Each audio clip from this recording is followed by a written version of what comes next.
customize always on display. Samsung Galaxy Z Fold 7.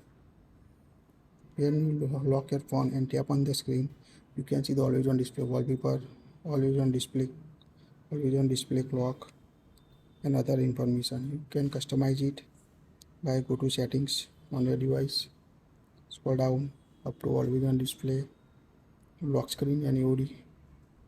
Here you can find the option always on display. Tap on it.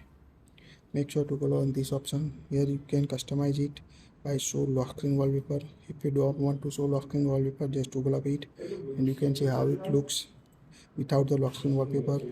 You can also see show navbar option. This is the new feature that will helpful to show live match score and any other live information on the always on display. Here you can customize when to show. Tap on it.